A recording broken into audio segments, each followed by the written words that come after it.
હવામાન વિભાગ દ્વારા વરસાદને લઈને મોટી આગાહી કરવામાં આવી છે। આગામી 7 દિવસ વરસાદને લઈને હવામાન વિભાગે આગાહી કરી છે। ત્યારે રાજ્યના અનેક વિસ્તારોમાં ગાજવીજ સાથે ભારેથી અતિભારે વરસાદની સંભાવના છે, જેમાં દક્ષિણ ગુજરાત અને સૌરાષ્ટ્રમાં ભારે વરસાદ સાથે ઓરેન્જ એલર્ટ જાહેર કરવામાં આવ્યું છે।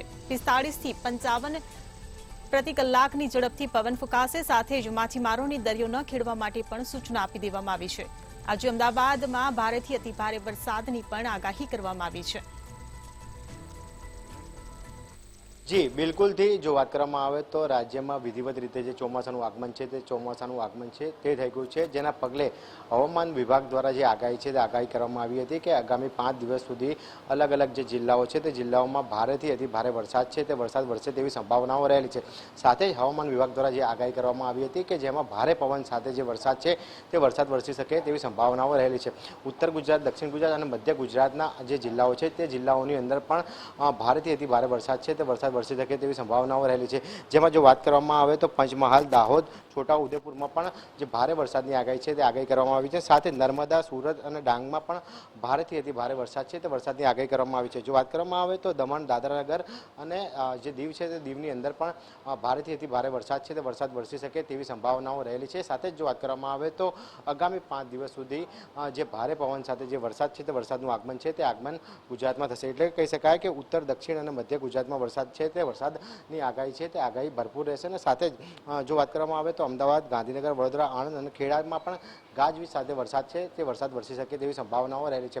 તેને જ પગલે ક્યાંક ને ક્યાંક હવામાન વિભાગ દ્વારા જે આગાહી કરવામાં આવી હતી તેના કારણે જે દરિયા કિનારાના જે વિસ્તારો છે ત્યાં આગળ જે માછીમારો છે તે માછીમારોને જે દરિયો ખેડવા માટે ન જવા માટેની સૂચના છે તે પણ આપવામાં આવી છે। એટલે કે કહી શકાય કે જે પ્રમાણે જે બનાસકાંઠા, પાટણ અને મહેસાણા અને સાબરકાંઠામાં પણ જે હવામાન વિભાગ દ્વારા ઓરેન્જ એલર્ટ છે તે આપવામાં આવ્યું છે। અને સાથે જ દ્વારકા, મોરબી, જામનગર અને રાજકોટમાં પણ જે વરસાદની આગાહી સાથે જે ઓરેન્જ એલર્ટ છે તે ઓરેન્જ એલર્ટ આપવામાં આવ્યું છે। એટલે કે કહી શકાય કે જે પ્રમાણે આગામી 5 દિવસ સુધી ઉત્તર ગુજરાત, દક્ષિણ ગુજરાત અને મધ્ય ગુજરાતમાં જે ભારેથી અતિભારે વરસાદ છે તે વરસાદ વરસી શકે તેવી સંભાવનાઓ છે તે હવામાન વિભાગ દ્વારા વ્યક્ત કરવામાં આવી છે। સાથે જ હવામાન નિષ્ણાત દ્વારા પણ જે આગાહી છે તે આગાહી કરવામાં આવી છે કે આગામી 5 દિવસ સુધી જે ગુજરાતના અલગ અલગ જિલ્લાઓ છે તે જિલ્લાઓની અંદર જે ભારેથી અતિભારે પવન સાથે જે વરસાદ છે તે વરસાદ વરસી શકે તેવી સંભાવનાઓ રહેલી છે।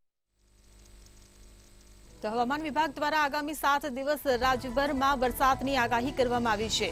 ત્યારે માછીમારોને પણ દરિયો ન ખેડવા માટે સૂચના આપી દેવામાં આવી છે। અનેક વિસ્તારોમાં ગાજવીજ સાથે ભારે વરસાદની આગાહી કરવામાં આવી છે। ત્યારે દક્ષિણ ગુજરાત અને સૌરાષ્ટ્રમાં પણ ભારેથી અતિભારે વરસાદ પડશે। તો 45 થી 55 કિલોમીટર પ્રતિ કલાકની ઝડપે પવન ફૂંકાવાની પણ આગાહી કરાઈ છે। ત્યારે હવામાન વિભાગ દ્વારા જે આગાહી કરવામાં આવી છે તેને લઈને માછીમારોને પણ દરિયો ન ખેડવા માટે સૂચના અપાઈ છે। અમદાવાદમાં આંગળીયા કર્મી લૂંટાયો હોવાની ઘટના સામે આવી છે। એલિસ બ્રિજ વિસ્તારમાં 65 લાખની લૂંટનો બનાવ બન્યો હોવાનું સામે આવ્યું છે। બાઇક પર આવેલા શખ્સોએ એરગનથી ફાયરિંગ કરીને આ લૂંટને અંજામ આપ્યો હતો। ત્યારે જમાલપુર એપીએમસી માર્કેટમાંથી રૂપિયા લઈને આવતા સમયે આંખમાં મરચાની ભૂકી નાખીને આ લૂંટ ચલાવવામાં આવી હતી।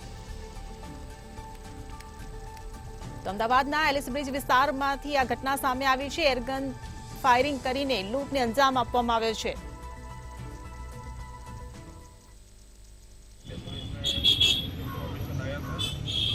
65 लाख रुपए का लूट बताया जा रहा है और ये लोग थे ये अपने जमालपुर से आ रहे थे और सीजी रोड की तरफ जा रहे थे।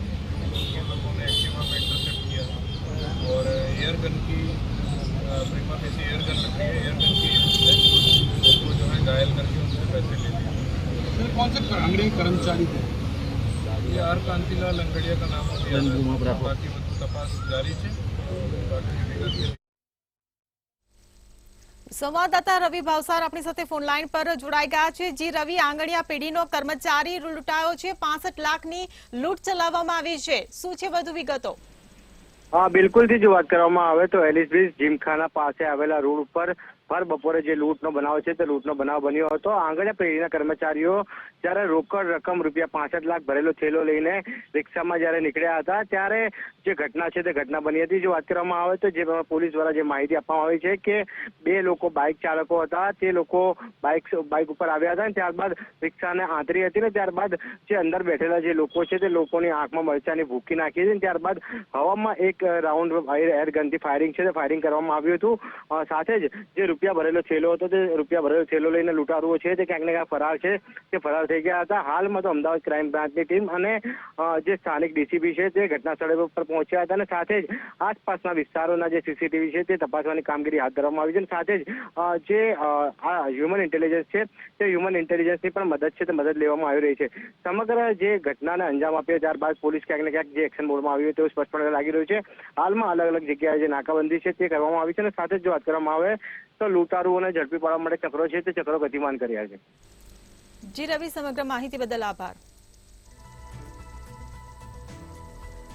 તો અમદાવાદમાં આંગણિયા પેઢીનો કર્મચારી લૂંટાયો છે। જમાલપુર એપીએમસી માર્કેટમાંથી રૂપિયા લઈને આવતા હતા તે સમયે આ લૂંટ આચરવામાં આવી છે। તો એરગન ફાયરિંગ કરી લૂંટને અંજામ આપવામાં આવ્યો છે।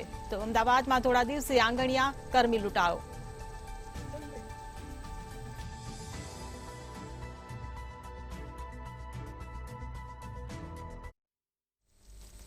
રાજકોટ અગ્નિકાંડનો મામલો સામે આવ્યો હતો ત્યારે આ મામલે પરિવારજનોએ મુખ્યમંત્રી સાથે મુલાકાત કરી હતી। જવાબદારો સામે કડક કાર્યવાહી કરવાની માંગ સાથે પરિવારજનોએ આવેદનપત્ર આપ્યું હતું અને માંગ કરવામાં આવી હતી કે રાજકીય નેતાની સંડોવણી હોય તો ગુનો દાખલ કરો તેમજ 2 દિવસમાં સરકાર ન્યાયાધીશની કમિટી બનાવે અને આઈએસ આઈપીએસ સામે પણ કાર્યવાહીની માંગ કરવામાં આવી છે। રાજકોટ અગ્નિકાંડનો મામલો પરિવારજનોએ સીએમ સાથે મુલાકાત કરી તો આઈએસ આઈપીએસ સામે પણ કાર્યવાહીની માંગ કરાઈ છે। જે બિલકુલ રાજકોટ અગ્નિકાંડ મામલે આજે મૃતકના પરિવારજનોએ મુખ્યમંત્રી ભૂપેન્દ્રભાઈ પટેલ અને ગૃહ રાજ્યમંત્રી હર્ષ સંઘવીની વિશેષ મુલાકાત કરી હતી। મુખ્યમંત્રી નિવાસસ્થાને એક બેઠક કરીને 12 મુદ્દાઓનું આવેદનપત્ર મૃતકના પરિવારજનોએ સરકારને આપ્યું હતું। તેમની એવી માંગણી હતી કે ગુજરાત સરકાર આ બાબતમાં નિવૃત્ત ન્યાયાધીશોની અને વર્તમાન ન્યાયાધીશોની કમિટી 2 દિવસની અંદર બનાવે અને નિષ્પક્ષ તપાસ ચાલુ કરે। આ ઉપરાંત આ તપાસની અંદર 3 આઈપીએસના નામ પણ એમને જાહેર કર્યા હતા। તે પૈકી કોઈ 2 આઈપીએસનો સમાવેશ કરવામાં આવે। આ આઈપીએસની અંદર જોવા જઈએ તો સુજાતા મજમુદાર, સુધા પાંડે અને નિર્લિપ્ત રાય જેવા આઈપીએસ અધિકારીની મૃતકના પરિવારજનોએ તપાસમાં માંગ કરી હતી। આ રજૂઆત મુખ્યમંત્રી સમક્ષ પણ કરી હતી। સાથે સાથે તેમણે એમ કહ્યું કે આ કેસની અંદર રાજકીય નેતાની જો સંડોવણી બહાર આવે તો તેની સામે પણ સરકાર ગુનો નોંધે। આ ઉપરાંત જવાબદારો જે અધિકારીઓ મળી આવ્યા છે અત્યાર સુધીના, પરંતુ અગાઉના અધિકારીઓની જો સંડોવણી કે જવાબદારી બહાર આવે તો તેમની સામે પણ સરકાર કડકમાં કડક કાર્યવાહી કરે તેવી એક પ્રબળ માંગણી મુખ્યમંત્રી સમક્ષ પરિવારજનો તરફથી કરવામાં આવી હતી। આ સાથે તેમણે એમ પણ કહ્યું કે જે અધિકારીઓ છે, જે રાજનેતાઓ છે, તેમનો તપાસમાં ક્યાંક ને ક્યાંક રોલ છુપાયેલો છે। તો નિષ્પક્ષ તપાસ ઝડપી થાય અને કસૂરવારોને સરકાર કાયદાકીય રીતે કોઈ પણ બાંધછોડ વગર તેમની સામે કડક કાર્યવાહી કરે તેવી માંગ મુખ્યમંત્રી શ્રી સમક્ષ કરવામાં આવી હતી। આ ઉપરાંત એમણે આ તમામ 12 મુદ્દાઓ સરકાર ધ્યાન આપે અને આ 12 મુદ્દાઓ પૈકી તમામ મુદ્દાઓનું નિરાકરણ કરે, અન્યથા 6 મહિનાનું અલ્ટિમેટમ પણ આપવામાં આવ્યું છે।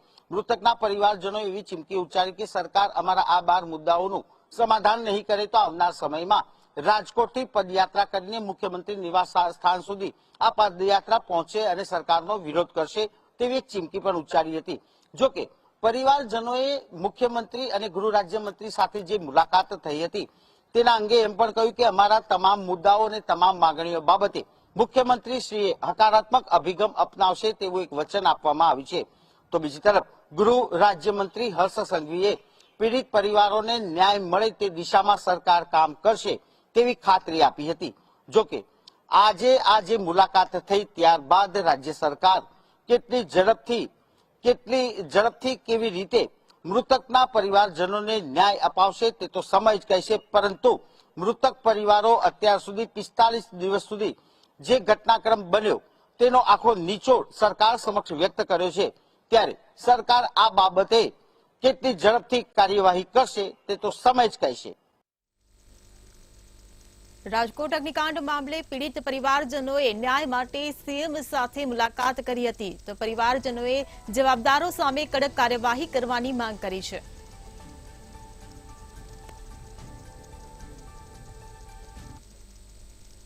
સૌરાષ્ટ્રમાં લેઉવા પાટીદારના બે આગેવાનો જયેશ રાદડિયા અને નરેશ પટેલ વચ્ચે શીતયુદ્ધ વકર્યું છે. ઇફકોની ચૂંટણીમાં ખોડલધામ દ્વારા જયેશ રાદડિયા વિરુદ્ધ મતદાનની અપીલ કરાઈ હતી. તો જયેશ રાદડિયાએ નરેશ પટેલના નજીકના દિનેશ કુંભાણીના ફર્ટિલાઇઝરની સપ્લાય બંધ કરાવી દીધી હોવાનું પણ સામે આવ્યું છે. જેના પગલે દિનેશ કુંભાણીને મોટા પાયે આર્થિક ફટકો પડી શકે છે.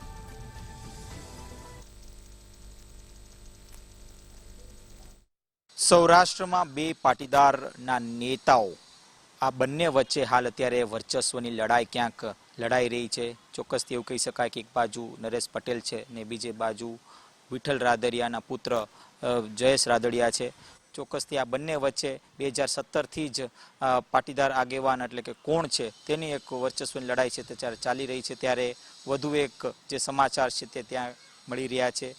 ખાસ તો વાત કરીએ તો નરેશ પટેલ કે જે પોતે ખોડલધામના ચેરમેન છે, તેઓએ ઇફકોની ચૂંટણીમાં ક્યાંક ખલેલ પહોંચાડવાની કોશિશ કરી હતી અને તેઓએ ઇફકોની ચૂંટણીમાં જયેશ રાદડિયા વિરુદ્ધ ક્યાંક આખી ચૂંટણી થાય તે પ્રકારનો એક જે ખેલ છે તે ખેલ્યો હતો. આ પ્રકારની ચર્ચા ક્યાંક જોર પકડ્યો છે. ત્યારે બીજી બાજુ કહી શકાય કે નરેશ પટેલના જ અંગત એવા કુંભાણી નું જે કંપની છે નર્મદા બાયોટેક ફર્ટિલાઇઝર, તેની સપ્લાય ક્યાંક ને ક્યાંક બંધ થાય તે માટે એટલે કે રાજકોટ અને મોરબી જિલ્લામાં તેની સપ્લાય બંધ થાય તે પ્રકારના પ્રયાસો ક્યાંક જયેશ રાદડિયા તરફથી થયા હતા. એટલે કે બંને તરફથી ક્યાંક ને ક્યાંક બદલાનું રાજકારણ ક્યાંક રમાઈ રહ્યું છે. એક બાજુ જે ખોડલધામના જે ચેરમેન છે નરેશ પટેલ કે જે પોતે ખૂબ જ મોટું વર્ચસ્વ ધરાવે છે, ત્યારે બીજી બાજુ સહકારી ક્ષેત્રમાં ખૂબ જ મોટું વર્ચસ્વ ધરાવનાર જયેશ રાદડિયા જે પોતે રાજકારણમાં પણ છે, તેઓ પોતે કેબિનેટ મંત્રી રહી ચૂક્યા છે, હાલ તેઓ ધારાસભ્ય છે. એટલે કે આ બંને વચ્ચે ક્યાંક ને ક્યાંક હાલ સૌરાષ્ટ્રના પાટીદાર નેતા કોણ બનશે તે માટે આખું એક વર્ચસ્વની લડાઈ છે તે લડાઈ રહી છે. અને તેના જ વચ્ચે ક્યાંક ને ક્યાંક અનેક જે તર્ક વિતર્ક અત્યારે સર્જાઈ રહ્યા છે, અનેક ચર્ચાઓ ક્યાંક ચાલી રહ્યા છે. ત્યારે ચોક્કસથી એવું કહી શકાય કે આ જે વર્ચસ્વની લડાઈમાં ક્યાંક ને ક્યાંક કોઈ મોટું રાજકારણ રંધાતું હોય એ પ્રકારની સ્થિતિ પણ સર્જાઈ રહી છે. આ સાથે અનેક તર્ક વિતર્ક જ્યારે સર્જાઈ રહ્યા છે કે આગામી સમયમાં જ્યારે ચૂંટણી યોજાશે ત્યારે સરકારી કોઈ પણ પાર્ટી હોય, સરકારી જે કામ હોય કે પછી કોઈ પણ પક્ષ હોય તે કોના નિર્દેશ અનુસાર ચાલશે, આ એક અત્યારે વાત ક્યાંક ચાલી રહી છે. એટલે કે આ બંને વચ્ચે અત્યારે એક શીત યુદ્ધ ચાલી રહ્યું છે અને આ શીત યુદ્ધમાં અનેક ચર્ચાઓ ક્યાંક ચાલી રહી છે. તો સૌરાષ્ટ્રમાં પટેલ વર્સિસ પટેલનો જંગ જામ્યો છે. બે લેઉવા પાટીદારો વચ્ચે કોલ્ડ વોર જામ્યો છે. વડોદરામાં ગૌમાંસનો મોટો જથ્થો ઝડપાયો હોવાની ઘટના સામે આવી છે. ત્યારે નવા યાર્ડ પાસે એસઓજીએ દરોડો પાડ્યો હતો અને ગૌમાંસનો જથ્થો ઝડપી પાડ્યો હતો. ત્યારે દરોડા દરમિયાન ઘરમાંથી 200 કિલો ગૌમાંસનો જથ્થો ઝડપી પાડવામાં આવ્યો હતો. જ્યારે ઘણા સમયથી ઘરમાં જ ગૌમાંસ વેચાતું હતું. ત્યારે આરોપી ઇરફાન કુરેશી, ફારૂક કુરેશીની પણ ધરપકડ કરવામાં આવી છે. તો બોરસદના ઈસમ પાસેથી ગૌમાંસ લાવ્યાનો ખુલાસો થયો હતો. ધર્મનગરી, ઉત્સવ પ્રિય નગરી, સ્માર્ટ સિટી વડોદરામાં ફરીથી ગૌ માંસનો જથ્થો પકડાયો છે. નવા યાર્ડના લોકો યાર્ડ પાસે એસઓજીની ટીમે આજે 200 કિલો જેટલો ગૌ માંસનો જથ્થો ઝડપ્યો છે. ગૌ માંસના જથ્થો જ્યાં વેચાતો હતો તે વેચનાર આરોપી ઇરફાન કુરેશી અને ફારૂક કુરેશીની એસઓજીની ટીમે ધરપકડ કરી છે. ગૌમાંસનો જથ્થો બોરસદના ઈસમ પાસેથી લાવ્યું હોવાનું માહિતી મળી રહી છે અને આ નવા યાર્ડના લોકો શેડ પાસે ગૌમાંસનો વેપાર થતો હતો અને એસઓજીની ટીમે 2 ઈસમોની ધરપકડ કરી છે. ત્યારે ધર્મનગરી ગણાતી, સંસ્કારી નગરી ગણાતી વડોદરામાં આ ગૌમાંસનો જથ્થો બીજી વખત પકડાયો છે. આ પહેલા પણ ગૌરક્ષા સમિતિએ 325 કિલો જેટલો ગૌમાંસનો જથ્થો પાનીગેટ હુસેની સમોસાવાલાની ત્યાંથી પકડાવ્યો હતો અને ત્યારે પણ સરમુખ ત્યાં સ્માર્ટ ભ્રષ્ટ સત્તાધીશનું ફૂડ વિભાગ અંધારામાં હતું. આજે ફરીથી ગૌમાંસનો જથ્થો પકડાયો છે, ત્યારે પણ સ્માર્ટ ભ્રષ્ટ સત્તાધીશ સ્થાયી સમિતિના ચેરમેનનું ફૂડ વિભાગ અંધારામાં છે. એસઓજીની ટીમે 200 કિલો ગૌમાંસનો જથ્થો પકડ્યો છે, ત્યારે સંસ્કારી નગરીમાં એક જ ચર્ચા છે કે મહાનગરપાલિકાના સર્વે સર્વા સ્માર્ટ ભ્રષ્ટ સ્થાયી સમિતિના અધ્યક્ષ શું ફૂડ વિભાગને છૂટો દોર આપ્યો છે કે આવા ગોળક ધંધા શહેરમાં થયા કરે? અને આજે મહાનગરપાલિકામાં તો એ પણ ચર્ચા છે કે સ્માર્ટ ભ્રષ્ટ સત્તાધીશ પોતાના ગોડફાધર ગોલ્ડમેન ડોક્ટર વિનોદ રાવનું નામ જે હરની તલાવ બોટ દુર્ઘટનામાં ઉછળ્યું છે તેમને બચાવવા માટે પ્રયાસશીલ છે, અને છેલ્લા કેટલાક સમયથી એટલે જ વડોદરા મહાનગરપાલિકાના તંત્ર પર ધ્યાન નથી આપી રહ્યા. ખૂબ શરમજનક બાબત છે કે સંસ્કારી નગરી ધર્મનગરીમાં ગૌમાંસનો વેપલો થતો હોય અને એસઓજીની ટીમ જ્યારે રેડ કરે ત્યારે આવો જથ્થો બહાર પકડાય આવે, પરંતુ જે હુસેની સમોસા વાળો હતો જેની ત્યાંથી અંદાજિત 350 કિલોથી વધુ ગૌમાંસનો જથ્થો પકડ્યો હતો, એને પણ જ્યારે સીલ મારી દેવામાં આવ્યું, પરંતુ ક્યાંક ને ક્યાંક આ ભ્રષ્ટ સત્તાધીશ ના પાપે હુસેની સમોસાવાલાની દુકાન પણ પાછી ખુલી ગઈ હતી, પરંતુ મીડિયાની જાગૃતતાના કારણે ફૂડ વિભાગને અહેવાલ બતાવતા ફૂડ વિભાગે ફરીથી સીલ કર્યું છે. શું આપ જે ગૌમાંસનો જથ્થો ગોળવાથી પકડાયો છે એને ને હુસેની સમોસાવાલાને કોઈ સાંઠગાંઠ છે ખરી? અને જે ગુપ્ત માહિતી મળી રહી છે એ પ્રમાણે કે વડોદરા શહેરમાં તો આવા અનેક ઠેકાને હજુ પણ ગૌમાંસ વેચાઈ રહ્યું છે અને કેસરિયા ભ્રષ્ટ સત્તાધીશો મૌન સેવીને બેઠા છે. તો વડોદરામાંથી ગૌમાંસનો જથ્થો ઝડપી પાડવામાં આવ્યો છે. એસઓજીએ દરોડા પાડ્યા હતા, તે દરોડા દરમિયાન ગૌમાંસનો જથ્થો ઝડપાયો છે.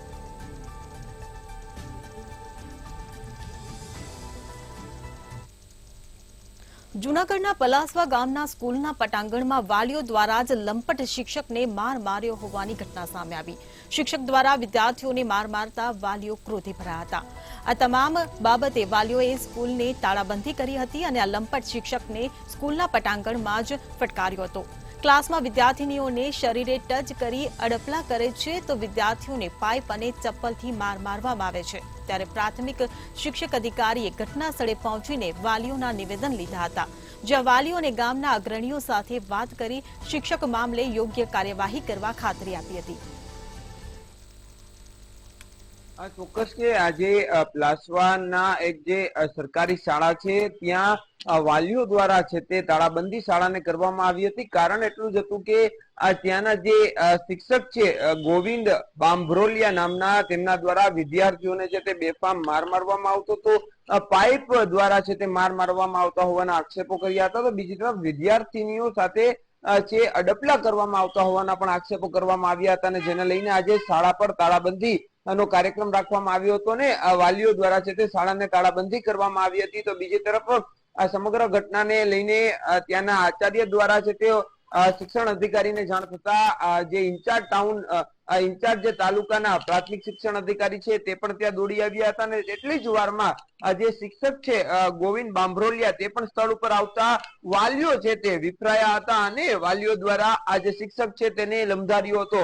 ખાસ કરીને આ શિક્ષક દ્વારા અનેક વાર છે તે વિદ્યાર્થીઓને માર મારવામાં આવતો હતો. તો બીજી તરફ શિક્ષક છે તે ચાલુ ક્લાસમાં માવા ખાતા હોવાના પણ આક્ષેપ કરવામાં આવ્યા છે. એક તરફ શિક્ષક છે તેને ભગવાન સ્વરૂપ કહેવામાં આવે છે, અને વ્યસન દૂર કરવા માટે શિક્ષકો છે તે વિદ્યાર્થીઓને સલાહ આપતા હોય છે. આ વ્યસનમાં ન આવવા વિદ્યાર્થીઓને સલાહ આપતા હોય છે, પરંતુ નાના નાના વિદ્યાર્થીઓ સામે જ આ રીતના વ્યસન છે તે શિક્ષકો કરતા હોય તો તેની અસર પણ વિદ્યાર્થીઓ પર પડી શકે છે, અને જે યુવતીઓ જે બાળાઓ હોય છે, જે વિદ્યાર્થીનીઓ હોય છે, તેની સાથે પણ અડપલા કર્યાના આક્ષેપો થયા હતા. સમગ્ર મામલે જે તાલુકા પ્રાથમિક અધિકારી છે ઇન્ચાર્જ, તેમના દ્વારા તપાસના આદેશ આપ્યા અને વાલીઓના નિવેદન છે તે લેવામાં આવ્યા છે. સમગ્ર મામલે હાલ તપાસ છે તે ચાલી રહી છે, પરંતુ એક ઘટના એવી બની કે જ્યાં જે રોષે ભરાયેલા જે વિદ્યાર્થીઓના વાલી હતા તેમના દ્વારા આ શિક્ષકને છે તે માર મારવામાં આવ્યો હતો. હાલ આ જે ઘટના છે તે ટોક ઓફ ધ ટાઉન બની હતી. જોવું એ રહ્યું કે આ શિક્ષકને આ સ્થળ જે શાળામાં ફરજ બજાવે છે ત્યાંથી દૂર કરવામાં આવે છે, સસ્પેન્ડ કરવામાં આવે છે કે શું પગલા લેવામાં આવે છે, તે એક મુખ્ય સવાલ છે, જેને લઈને હાલ જે પ્લાસવા ગામની જે સરકારી શાળા છે તે આજે વિવાદમાં આવી હતી. જૂનાગઢમાં લંપટ શિક્ષકની કરતૂત સામે આવતા વાલીઓ દ્વારા શાળાના પટાંગણમાં જ માર મારવામાં આવ્યો. ભાવનગરમાં વ્યાજખોરોની દાદાગીરીની ઘટના સામે આવી છે, ત્યારે વ્યાજખોરે ઈસમને બંધક બનાવી માર માર્યો હતો. માર મારીને 2 લાખના બેંકના ચેક લેવામાં આવ્યા હતા, ત્યારે 2 લાખના 5.20 લાખ ચૂકવવા છતાં પટણી ઉઘરાણી કરી રહ્યો હતો. ત્યારે આ સમગ્ર મામલે ઘોઘા રોડ પોલીસ મથકમાં ફરિયાદ નોંધાઈ હતી. તો બંસી પ્રવીણ ડોડિયા અને હાર્દિક નામના શખ્સ વિરુદ્ધ ફરિયાદ નોંધવામાં આવી છે. ચોક્કસ ભાવનગરમાં અસામાજિક તત્વોનો ત્રાસ તો છે, પરંતુ સાથે જે વ્યાજખોરોનો ત્રાસ છે તે પણ સામે આવ્યો છે. ગઈકાલની જે ઘટના છે તેની અંદર જયેશ વોરા નામના વ્યક્તિને 3 ઇસમો દ્વારા સરદારનગર વિસ્તારમાં બંદી બનાવવામાં આવ્યો હતો અને ઢોર માર મારવામાં આવ્યો હતો. અને બીજી તરફ એની પાસેથી બેંકના 2 લાખના ચેક ઉપર સાઈનો પણ કરાવવામાં આવી હતી, તેમજ પટાણી ઉઘરાણી પણ કરાવવામાં આવી હતી. સમગ્ર ઘટનામાં જયેશ વોરા દ્વારા ઘોઘા રોડ પોલીસ મથક એટલે કે B ડિવિઝન પોલીસ સ્ટેશનમાં એવા મતલબની ફરિયાદ નોંધાવવામાં આવી હતી કે 2019માં બંસી નામના વ્યક્તિ પાસેથી ધંધો ડેવલપ કરવા માટે 2 લાખ રૂપિયા 10%ના વ્યાજે લીધા હતા, જેને વ્યાજ સહિત કહેવાય કે 5.20 એટલે કે 5,20,000 રૂપિયા ચૂકવી દીધેલ છે. તેમ છતાંય જે મૂળ મુદ્દલ છે 2 લાખ રૂપિયા, તેની પટાણી ઉઘરાણી છે તે બંસી તેમજ તેનો સાગરિક પ્રવીણ ડોડિયા અને હાર્દિક, આ 3 વ્યક્તિ કરી રહ્યા હતા. ગઈકાલે બપોરના સમયે જ્યારે તે ઘરે આવતા હતા ત્યારે પ્રવીણ ડોડિયાનો ફોન આવ્યો હતો જયેશ વોરામાં અને ક્યાં છે તેમ પૂછ્યું હતું. ત્યારબાદ તેને જણાવતા સરદારનગર તેને ઊભા રાખવામાં આવ્યા હતા. સરદારનગર પાસે પ્રવીણ ડોડિયા આવે છે અને પ્રવીણ ડોડિયાને કોઈ કોમ્પ્લેક્સની ઓફિસમાં લઈ જાય છે, જ્યાં આગળ બંસી અને હાર્દિક આ બંને ઈસમો આવે છે અને પ્રવીણ ડોડિયા દ્વારા જે જયેશ છે તેને પટ્ટેથી માર મારવામાં આવે છે. ઢોર માર માર્યા બાદ તેને કહેવામાં આવે છે કે તારા પરિવારને ફોન કર અને 2 લાખ રૂપિયા અત્યારે મંગાવ, ત્યારબાદ તને છોડવામાં આવશે.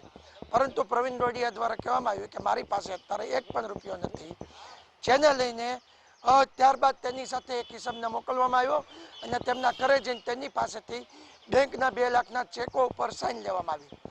ત્યારબાદ પ્રવીણ જે જયેશ વોરા છે તેને ઘોઘા રોડ પોલીસ મથકે જઈને પ્રવીણ ડોડિયા, બંસી અને હાર્દિક વિરુદ્ધ પઠાણી ઉઘરાણી, વ્યાજખોરની અલગ અલગ કલમો અને બંદી બનાવીને માર માર્યાની કલમો હેઠળ ગુનો નોંધાયો છે.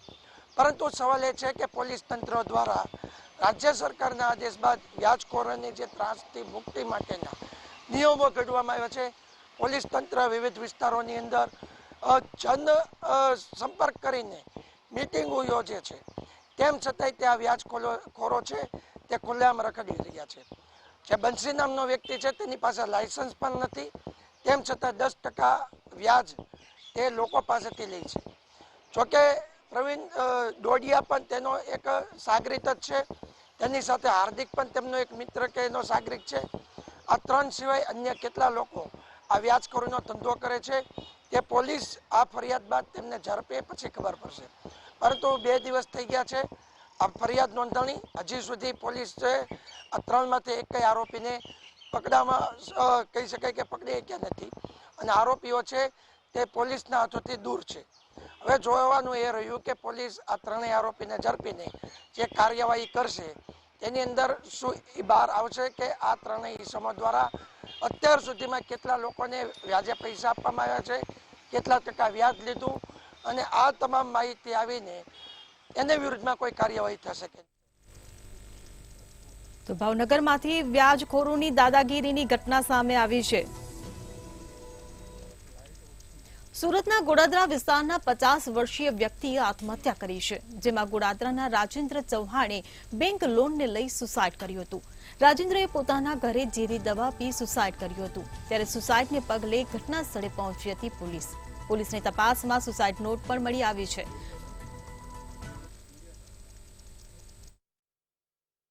આ ઘટના છે તે સુરતના ગોડાદરા વિસ્તારની છે અને ગોડાદરા વિસ્તારમાં એક કાપડના વેપારીએ લોન ના આપતા ખાસ કરીને એક એજન્ટ દ્વારા તેમના નામે લોન લેવામાં આવી હતી અને એજન્ટે લોન લઈ અને આ વ્યક્તિ જે છે વેપારી છે તેમને જાણ પણ ન કરી હતી.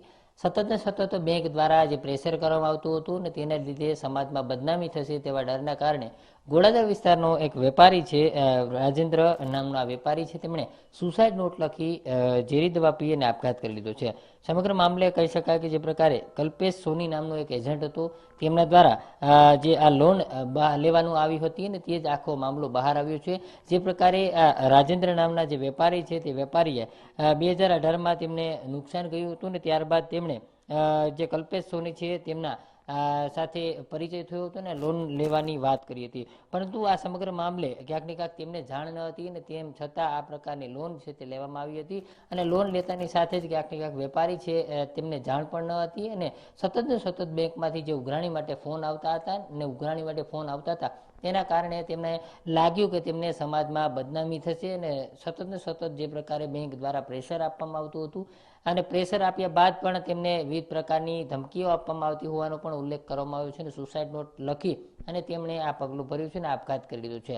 હાલ આ વેપારી છે તેમને આપઘાતને પગલે પરિવારમાં શોકનો માહોલ જોવા મળી રહ્યો છે. પરંતુ હાલ આ સમગ્ર મામલે પોલીસ જે છે તેમણે સુસાઇડ નોટના આધારે તપાસ શરૂ કરી છે. પરંતુ જે પ્રકારે આખો મામલો સામે આવ્યો છે તેમાં ખાસ કરીને 2018માં ત્યાં વેપારી છે તેમને નુકસાન ગયું હતું ત્યારબાદ તેમણે લોન લેવા માટે થઈને આખી વાત છે તે એક વ્યક્તિને કરવામાં આવી હતી અને આ કલ્પેશ સોની જે છે તેમના દ્વારા આ વેપારી છે તેમના જે તમામ ડોક્યુમેન્ટો હતા તેમની પાસે રાખ્યા હતા અને કલ્પેશ સોનીએ લોન લઈ લીધી હતી પરંતુ રાજેન્દ્રભાઈને ખબર પણ ના હતી. આ રાજેન્દ્રભાઈ નામનો જે વેપારી છે તેમને સતત ત્યારબાદ હપ્તાની ઉઘરાણી માટે ફોન આવતાની સાથે જ ક્યાંક ને ક્યાંક રાજેન્દ્રભાઈ માનસિક તણાવમાં આવી ગયા હતા અને તેના જ કારણે સમાજમાં બદનામી જશે તે પ્રકારના ડરના કારણે તેમણે આત્મહત્યા કરી લીધી હતી. હાલ આ સમગ્ર મામલે આત્મહત્યા થઈ છે ત્યારબાદ જે સુસાઇડ નોટ લખી છે તે મામલે પોલીસે સુસાઇડ નોટના આધારે તપાસ છે તે શરૂ કરી છે. સુરતના ગોડાદરા વિસ્તારમાંથી 50 વર્ષીય વ્યક્તિએ બેંક લોનને લઈને આપઘાત કર્યો હોવાનું સામે આવ્યું છે. જામનગરમાં અનેક લોકોએ ભૂતકાળમાં વ્યાજખોરોના ત્રાસથી આપઘાત કર્યો હોવાનું સામે આવ્યું છે. ત્યારે આજે ખોજાવાડ વિસ્તારમાં વ્યાજખોરોના ત્રાસથી એક વૃદ્ધે પોતાનું જીવન ટૂંકાવ્યું છે, જેમાં ઇબ્રાહીમ ડાકોરાએ 2 દિવસ પહેલા ઝેરી દવા પી લેતા સારવાર દરમિયાન દમ તોડ્યો હતો. વૃદ્ધ વ્યાજખોરના ત્રાસથી પગલું ભર્યું હોવાનું પરિવારજનોએ આક્ષેપ કર્યો છે. ચોક્કસ જો વાત કરવામાં આવે જામનગર શહેરની અંદર દિવસે ને દિવસે જે વ્યાજખોરનો ત્રાસ છે જે વધી રહ્યો છે અને હાલ જે પોલીસ તંત્ર દ્વારા પણ વ્યાજને લઈને ક્યાંક ને ક્યાંક જે પોલીસ સ્ટેશન છે અલગ અલગ વિસ્તારની અંદર જે લોકદરબાર યોજવામાં આવે છે. તો હાલ જે ગઈકાલના સમય ની વાત કરવામાં આવે તો ગઈકાલે જે એક ઘટના એવી બની છે કે જે વ્યાજખોરની અંદર જે વ્યાજખોરના ત્રાસમાં એક વ્યક્તિ છે તેની જાળમાં ફસાયો હતો અને જે ગઈકાલે તેમને દવા પીધી હતી. આ દવા પીધા બાદ જે તેને જીજી હોસ્પિટલમાં સારવાર હેઠળ ખસેડવામાં આવી હતી અને હાલ જેના પરિવારજનો છે તેમના દ્વારા જે આક્ષેપ કરવામાં આવે છે વ્યાજને લઈને ક્યાંક ને ક્યાંક જે દવા પીવામાં આવી હોય તેવા પરિવારજનો દ્વારા આક્ષેપ કરવામાં આવે છે અને હાલ તેમને દવા ઘટાવી જતા તેમનું મોત નીપજ્યું છે. સમગ્ર ઘટનાને લઈને પોલીસ દ્વારા વધુ તપાસ હાથ ધરવામાં આવી છે. તો વ્યાજખોરોના ત્રાસથી જિંદગી ટૂંકાવી હોવાનું સામે આવ્યું છે. સિટી લાઈવમાં હાલ બસ આટલું જ. વધુ સમાચાર માટે જોતા રહો મંતવ્ય ન્યૂઝ. નમસ્કાર.